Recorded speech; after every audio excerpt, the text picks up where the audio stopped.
Hello students, now we are going to start with the exercise question which is given in the page number 158 and look at the question number 1. The question is, look at the activities listed below and reason out whether or not work is done in the height of your understanding of the term work. मतलब बहुत सारी activity दी है, उस activity में आपको ये बताना है कि उसमें वर्क हुआ है कि नहीं हुआ है. वर्क कब होता है? वर्क होने के लिए दो इंपॉर्टेंट कंडीशन है. एक, पहला फोर्स अप्लाई होना चाहिए. दूसरा, जब आप फोर्स अप्लाई करते हो तो बॉडी क्या होनी चाहिए? Body object displace. ठीक है. See the first one. Suma is swimming in a pond. पहला सिचुएशन ये दिया हुआ है कि सुमा नाम की एक लड़की है जो पॉन्ड में तैर रही है. तो इस सिचुएशन में वर्क होगा कि नहीं होगा? अब तैर रही है मतलब देखिए इसमें क्या होता है. In this situation Suma pushes the water in the backward direction. वो पानी को पीछे की तरफ स्विमिंग करते हुए लोगों को आपने देखा है ना.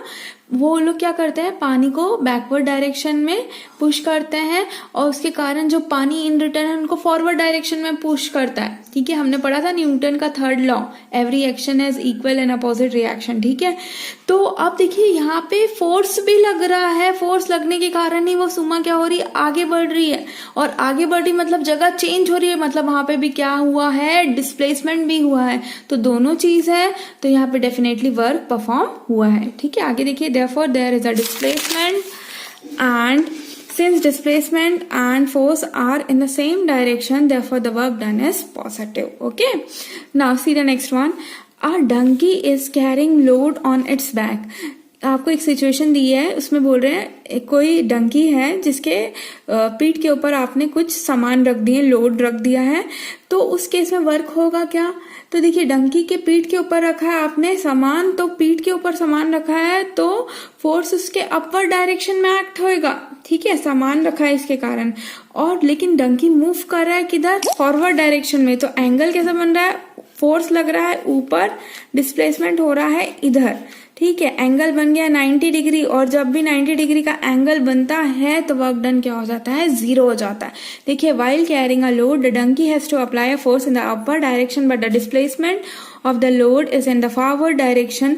Since the displacement is perpendicular to the force, therefore the work done is zero. मैंने बताया था ना 90 डिग्री एंगल बन रहा है. Okay, move to the next one. A windmill is lifting water from a well. Windmill पानी निकाल रही है कुएं से. तो इसमें वर्क होगा क्या? देखते हैं. इन this situation the object moves upward. Object ऊपर की तरफ आ रहा है and the force exerted by the wind mill is in the direction of displacement. जिधर आप फोर्स लगा रहे हो ऊपर और उधर ही ऑब्जेक्ट मूव कर रहा है तो वर्क डन होगा. और वर्क डन क्या होगा? Therefore the work done will be positive. See the next question. A green plant is carrying out photosynthesis. मतलब जब green plant photosynthesis करते हैं तो उसके इसमें वर्क होता है क्या? ये पूछ रहा है. ठीक है, during photosynthesis there is no displacement done by the leaves of the plant. Plant ऐसे हिलते डुलते हैं क्या फोटोसिंथेसिस करने के टाइम? नहीं करते. तो वहाँ डिस्प्लेसमेंट हो रहा है क्या? नहीं हो रहा है. मतलब ये क्या हो गया? Zero. Also, so the work done will be zero. Also, the net force acting on it is also zero. अब देखिए यहाँ पे जब भी फोटोसिंथेसिस परफॉर्म होता है उसमें कोई फोर्स नहीं लगाया जाता, ना डिस्प्लेसमेंट हो रहा है ना फोर्स हो रहा है. ठीक है, तो अगर ये दोनों जीरो है, दोनों का मल्टीप्लीकेशन ही क्या है? वर्क डन है, तो ये भी डेफिनेटली क्या हो जाएगा? Zero. Okay, move to the next one. An engine is pulling a train. In this situation the force applied by the engine is in the forward direction. Forward direction में खींच रहा है and the train is also moving in the forward direction. Since the direction of force applied by the engine and the displacement of the train in the same direction, therefore the work done is positive. मतलब देखो, engine train को खींच रहा है मतलब आगे की तरफ खींच रहा है, फोर्स लगा के खींच रहा है, फोर्स भी लग रहा है, वो आगे की तरफ लग रहा है, इंजन भी आगे की तरफ मूव हो रहा है, तो वर्क डन क्या है? Positive. See the next one. Food grains are getting dried in the sun. मतलब बोल रहा है कि खाने के कुछ दाने को आपने धूप में सुखा दिया, तो उस केस में वर्क डन होगा क्या? देखिए आगे एक्सप्लेनेशन पढ़ते हैं फिर समझ में आएगा. When the food grains are getting dried, there is no displacement can be seen there on them due to solar energy. Neither a force is applied on it. देखिए जब भी कोई चीज आप सुखाने रखे हो, यहाँ पे फूड ग्रेन की बात की गई है. ठीक है, इसको आपने छत में रखा सुखाने के लिए. ठीक, तो वहां पे ना तो आपने इसको सूखने के लिए कोई फोर्स लगाया, ना वो एक जगह से दूसरी जगह मूव करके सूख रहे हैं, ना फोर्स है ना डिस्प्लेसमेंट है, तो वर्क डन क्या होगा? Definitely 0. See the next one. A sailboat is moving due to wind energy. Let us see the explanation. A sailboat is moving in the direction where the wind is applying its force. That is in the forward direction. Sailboat आगे की तरफ move कर रही है क्योंकि wind उसको आगे की तरफ फोर्स लगा रही है. So the work done will be positive. Movement भी आगे है, फोर्स भी आगे है, दोनों सेम डायरेक्शन है, इसलिए वर्क डन क्या होगा? पॉजिटिव. ये लिखा है यहाँ पे. So the work done will be positive as the direction of the force applied and the displacement is same. Okay. See the next question. Question number 2. Question ये बोल रहा है an object is thrown at certain angle to the ground, moves in a curved path and fall backs to the ground. The initial and the final points of the path of the object lie on the same horizontal line. What is the work done by the force of gravity on the object? किसी object को आपने क्या किया?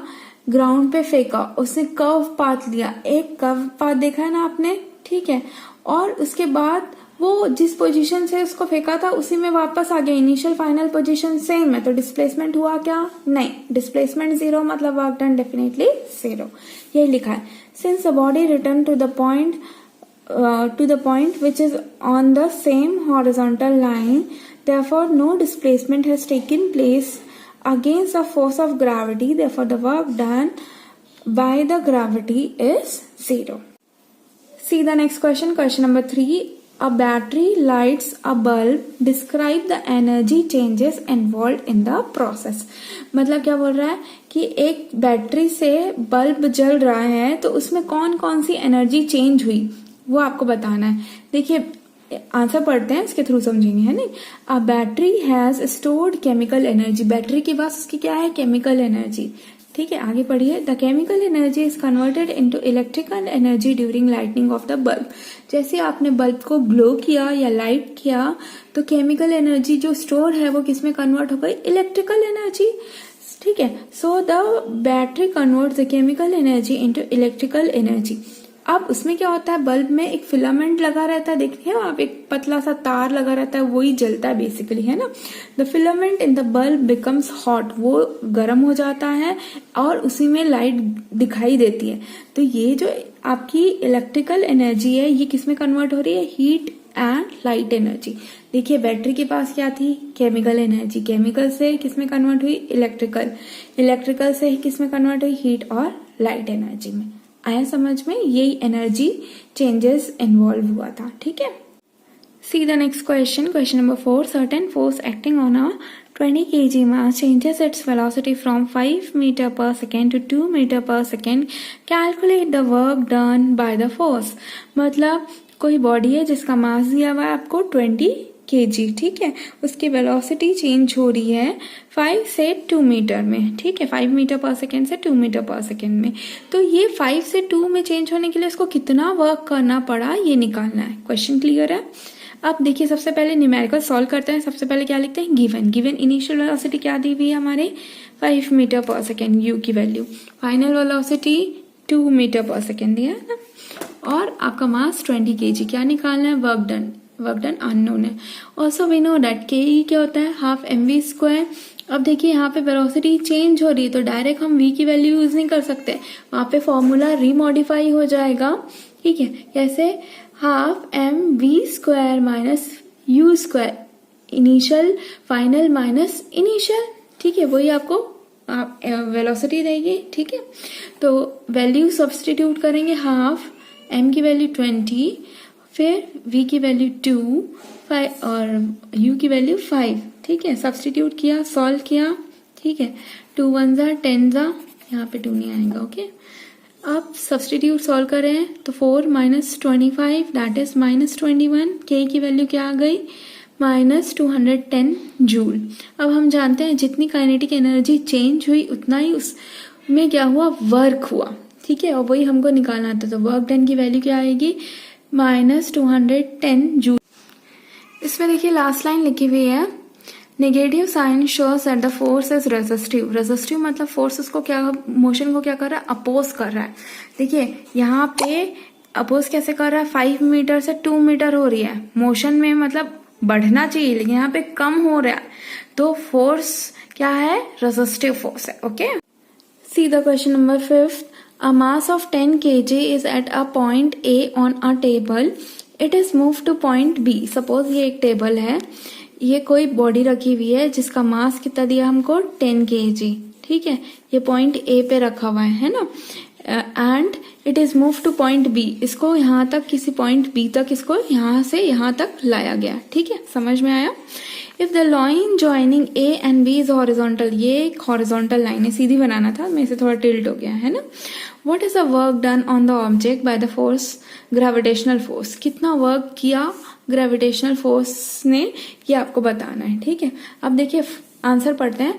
Force of gravity acting on a object of mass 10 kg is in the downward direction, मतलब जो earth force लगा रहा है, ये ऑब्जेक्ट जो ये टेबल में रखा हुआ है उसमें अर्थ भी कुछ फोर्स लगा रहा है, वो नीचे की तरफ है, ऑब्जेक्ट मूव हो रहा है इधर, देखिए फोर्स लग रहा है नीचे, ऑब्जेक्ट मूव हो रहा है, डिस्प्लेसमेंट इधर है, दोनों के बीच कौन सा एंगल बना, 90 डिग्री, तो वर्क डन क्या होगा, 0, ठीक है। See the next question, the potential energy of a freely falling object decreases progressively, does this violate the law of conservation of energy, why. Violate मतलब होता है ब्रेक करना। अब ये बोल रहा है कोई भी ऑब्जेक्ट अगर फ्री फॉल हो रहा है तो उसकी पोटेंशियल एनर्जी कंटिन्यूअसली डिक्रीज हो रही है, तो हम लोग ये बोल रहा है आगे क्वेश्चन में कि law of conservation of energy में हमने बोला था एनर्जी ना तो क्रिएट की जा सकती ना डिस्ट्रॉय की जा सकती, ये सिर्फ एक फॉर्म से दूसरे फॉर्म में चेंज हो जाती है, ठीक है। तो ये इस लॉ को वायलेट कर रही है, ये कंडीशन ये बतानी है। क्वेश्चन क्लियर है? Now look at the answer. It does not violate the law of conservation of energy because during free fall of the object there is a continuation decrease in potential energy।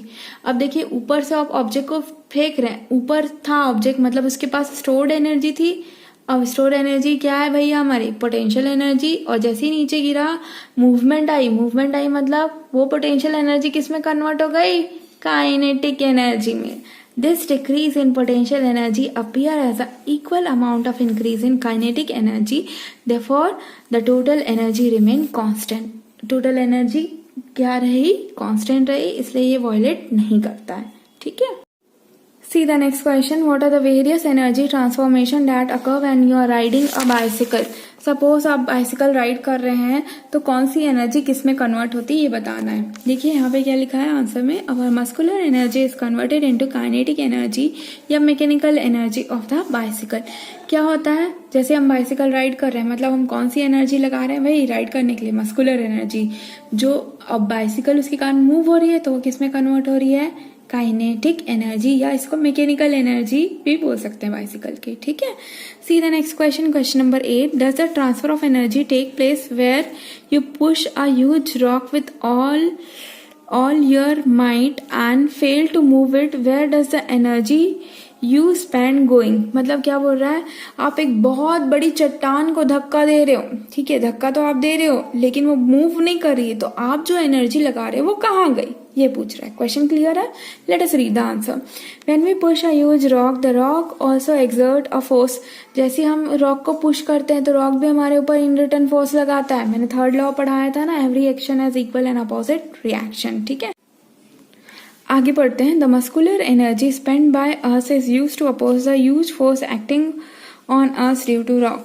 मतलब जो muscular energy हम लगा रहे हैं वो जो force rock in return हमारे ऊपर लगाएगा उसको अपोज करने के लिए वो यूज होती है, ठीक है, गायब नहीं होती। Okay, C the next question, question number 9, a certain house hold has consume 250 units of energy during a month, how much energy is this in joule. आपको बोल रहा है किसी भी हाउस होल्ड ने 250 यूनिट की एनर्जी यूज की एक मंथ में, ठीक है, तो ये जूल में कितनी होगी। अब मैंने आपको एक रिलेशनशिप बताया था किलोवाट आवर और जूल में, ठीक है, उसी का यूज होगा। देखते हैं इवन क्या है, energy consume in a month कितना दिया भाई 250 यूनिट्स, और हम ये भी जानते हैं वी नो डैट 1 यूनिट किसके बराबर होता है, 1 किलोवाट आवर के बराबर। मैंने आपको पढ़ाया था बेसिक, उसमें बताया था कि कमर्शियल यूनिट ऑफ पावर क्या है, किलोवाट आवर। मतलब जो घर में हम बिजली यूज करते हैं ना उसको वॉट में मेंशन नहीं करते हैं, या मेजर नहीं करते हैं, किस में करते हैं, किलोवाट आवर, ठीक है। तो 250 यूनिट किसके बराबर है, 250 किलोवाट आवर के बराबर। ऑल्सो मैंने ये भी बताया था 1 kilowatt hour is equal to 3.6 into 10⁻⁶ joule. तो अगर 250 किलोवाट आवर है तो ये किसके बराबर होएगा, 250 into 3.6 into 10⁻⁶ joule, that is equivalent to 900 into 10⁻⁶ joule. आया समझ में, जूल में इसकी वैल्यू कितनी होगी, ठीक है। यही लिखा है लास्ट में, दस energy consume in a month is 9 into 10⁸ joule. Okay, C the next question. An object of mass 40 kg is raised to a height of 5 meter above the ground। मतलब कोई एक ऑब्जेक्ट है जिसका मास 40 kg है, उसको ground से 5 metre ऊपर उठाया गया। इतना समझ में आया, आगे बढ़ते हैं। What is it's potential energy, तो उसकी पोटेंशियल एनर्जी कितनी होगी ये निकालना है, ठीक है। पहला केस ये है, दूसरा आगे बढ़ो। If the object is allowed to fall find its kinetic energy when it is half way down. मतलब ऊपर उठा तो दिए, अब उसको नीचे उसको छोड़ना अलाउ है, फॉल करवाना अलाउ है, तो आप उसकी काइनेटिक एनर्जी निकालिए जब वो आधी हाइट ट्रेवल करेगा, ठीक है। क्वेश्चन क्लियर है। नाउ गिवन क्या है, मास कितना दिया हुआ है भाई 40 kg, हाइट कितनी दी हुई है 5 मीटर, ठीक है। एंड ऑल्सो सबसे पहले क्या निकालना है, टू फाइंड पोटेंशियल एनर्जी। पहले पोटेंशियल एनर्जी बोल रहा है ना क्वेश्चन में, ठीक है। P is equals to mgh होता है, फॉर्मूला पढ़ाया था मैंने। m की वैल्यू पता है 40, g की value acceleration due to gravity, ठीक है। हम कितना लेते हैं 10, ठीक है, 10 मीटर पर सेकेंड स्क्वायर। मैंने चैप्टर नंबर 2 में बताया था आपको, ठीक है। कई बार कई बुक में 9.8 मीटर पर सेकेंड स्क्वायर भी यूज करते हैं, लेकिन 9.8 आजकल यूज नहीं करते क्योंकि वो डेसिमल पॉइंट रहता है, तो हम डायरेक्ट 10 ही यूज करते हैं एक्सेलरेशन ड्यू टू ग्रेविटी, ठीक है। और हाइट की वैल्यू 5। सब्सटीट्यूट करें, सॉल्व करें, P की वैल्यू क्या आई, P is equals to 2000 joule. See the next situation, case 2 में हमको क्या निकालना है, काइनेटिक एनर्जी। अब काइनेटिक एनर्जी में क्या है, देखिए हम लोगों को ये पता है कि ऑब्जेक्ट ऊपर से गिरा, मतलब डेफिनेटली उसके पास क्या थी, पोटेंशियल एनर्जी। तो जितनी पोटेंशियल एनर्जी कम होगी उतनी ही काइनेटिक एनर्जी बढ़ेगी। मतलब डिक्रीज अगर पोटेंशियल एनर्जी का निकाल लूं तो वही काइनेटिक एनर्जी मेरे को मिल जाएगी, ठीक है। उतना ही काइनेटिक एनर्जी इंक्रीज होगी, ठीक है। तो देखिए डिक्रीज कैसे निकाल सकती हूँ मैं, मेरे को पता है टोटल पोटेंशियल एनर्जी इतनी है, ठीक है। हाफ, जब ऑब्जेक्ट हाफ ट्रेवल किया हाइट में, ठीक है, 5 मीटर थी, आधा ट्रेवल किया मतलब 5/2 हाइट हो गई, ठीक है। तो पोटेंशियल एनर्जी कितनी होगी, mgh, m मतलब 40 इंटू 10 इंटू 5/2, ठीक है। Potential energy when the object is half way down कितनी आई, 1000 joule. Also decrease in potential energy, कितना डिक्रीज हो रहा है भाई, कम कितनी हो रही है, पहले 2000 थी, 2000 माइनस 1000 दैट इज 1000, ठीक है। यही क्या है, ऑब्जेक्ट की क्या है हमारी काइनेटिक एनर्जी जब ऑब्जेक्ट आधा ट्रेवल किया है, ये लिखा है। Therefore the kinetic energy when the object is half way down is equals to decrease in potential energy that is equivalent to 1000 joule. Okay.